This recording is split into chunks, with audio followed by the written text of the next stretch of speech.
Fala pessoal, hoje nós vamos falar sobre o PSA. O que é o PSA, quando que a gente usa ele no dia a dia e por que o PSA aumentado não significa necessariamente câncer de próstata. Você já deve ter ouvido falar check-up de próstata, vou fazer um exame de sangue para ver próstata, ou até os pacientes chegam e falam, poxa, meu exame de sangue está normal, não preciso fazer exame de toque. Então, quando que a gente faz o PSA, para que ele serve e o que é o PSA? Então vamos lá. O PSA é uma sigla em inglês que significa Prostate Specific Antigen, ou antígeno prostático específico. Ele é uma substância produzida majoritariamente pela próstata, não é só a próstata que produz, existem outros tecidos que produzem, mas em quantidades ínfimas que a gente não consegue dosar, então a gente considera que só a próstata produz PSA que a gente consegue dosar, que a gente consegue avaliar. A função do PSA é de fluidificar o sêmen, ou seja, manter o sêmen, manter o esperma sempre fluido. A produção dele, dessa substância, é influenciado pela testosterona e ele costuma oscilar, ele tem essa característica oscilante. O valor do PSA também é influenciado por raça, idade, quanto mais velhos os homens vão ficando, maior pode ser o PSA, e em qualquer doença de próstata. Então, por exemplo, as prostatites, que são inflamações na próstata, podem aumentar o PSA. A hiperplasia prostática benigna, o HPB, que é o aumento da próstata, pode aumentar. Quanto maior o volume prostático, maior pode ser o PSA também.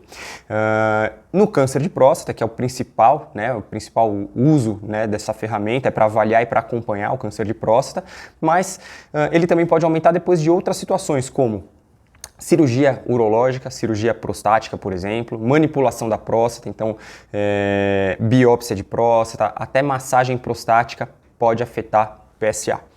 Um detalhe importante, nem todo mundo que tem o PSA aumentado tem doença de próstata e nem todo mundo que tem doença de próstata vai ter necessariamente o PSA aumentado. Tá?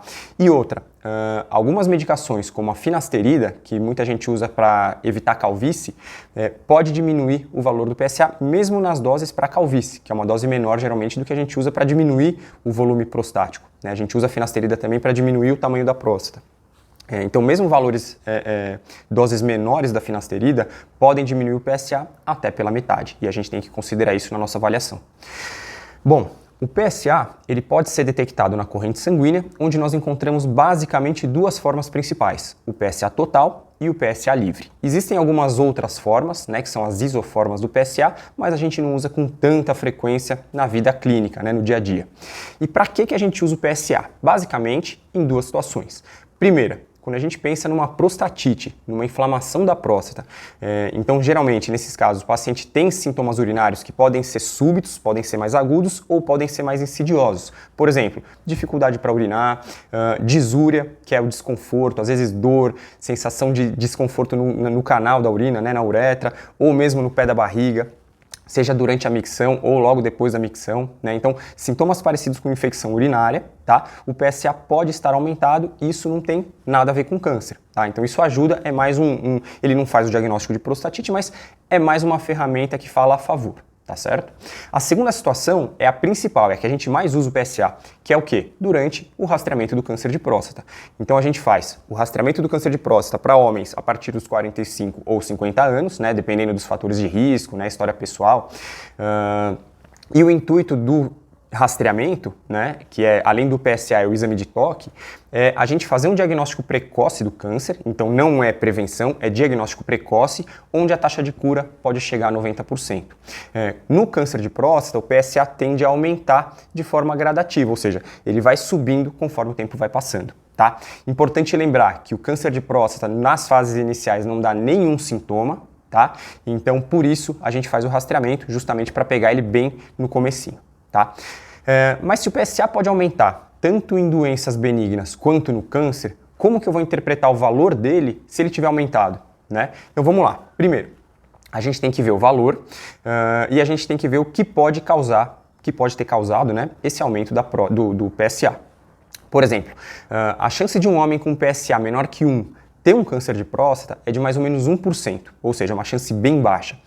Inclusive tem alguns estudos europeus que advogam que se o paciente tiver um PSA menor que 1, ele pode voltar a fazer esse PSA, ou seja, ele pode fazer um novo check-up só depois de 8 anos. Tá? Lembrando que a população da Europa, né, e aí é mais para a Escandinávia, ali, mais para o norte da Europa, a população desse lugar, né, dessas regiões, é muito diferente da nossa população. Né? Nós somos muito mais miscigenados, né? A gente tem muito mais mistura étnica do que os norte-europeus lá em cima. Né? Então é difícil a gente extrapolar aquela população, os resultados deles, para a gente. Tá? Mas isso é para a gente ter uma ideia de que o PSA, quando ele está muito baixo, ele indica que é pouco provável, muito pouco provável, que tenha um câncer de próstata. Tá? Já um PSA, por exemplo, acima de 10, ele já é bem mais sugestivo de câncer de próstata. Tá? Então nós temos uma faixa de PSA que a gente considera como uma zona cinzenta, né? A gente não sabe se esse PSA ele é decorrente de uma doença benigna ou de um câncer, ou mesmo da idade, né? Ou não representa nenhuma doença. Então a zona cinzenta, geralmente entre 2,5 ou 4, né? Dependendo da idade, e 10, nessa faixa, 2,5 a 10 ou 4 e 10. A gente entra nessa zona cinzenta. Então o que a gente faz para melhorar a nossa acurácia diagnóstica, né? Que a gente usa? A gente usa alguns critérios, né? Que a gente chama de refinamento do PSA. Então, por exemplo, a gente usa a fração livre total, né? Lembra que eu falei no comecinho do vídeo que existe o PSA livre e o PSA total, são os principais, a gente divide um pelo outro e tem uma fração. A densidade do PSA, então o PSA dividido pelo peso prostático, então a gente afere o peso prostático ou por ultrassom ou por ressonância magnética. A velocidade da elevação do PSA, então uma coisa importante, a gente sempre pede para os pacientes guardarem os PSAs. Por quê? Porque a gente traça uma linha PSA por tempo. Conforme o tempo vai passando, o PSA ele se comporta de uma certa forma. Tá certo? Então, vamos supor, o paciente está com o PSA um pouco aumentado, 5, 6, mas o ano passado ele já era um pouco alto e está estável. Tá? Ou o ano passado ele era 2 e subiu para 6, ele teve um aumento importante. Então a velocidade do PSA, como que o PSA se comporta com o passar do tempo, é uma informação valiosa para a gente e a gente orienta que os pacientes guardem o PSA, levem sempre os PSAs antigos para a gente traçar essa linha. Tá bom? Persistindo a suspeita de câncer de próstata, aí a gente prossegue a investigação, né? A gente faz uma ressonância magnética, uma ressonância de próstata e provavelmente uma biópsia prostática depois. Tá bom? Gente, se vocês gostaram desse vídeo, cliquem no curtir. Se vocês tiverem dúvida, deixem no comentário. Bom dia!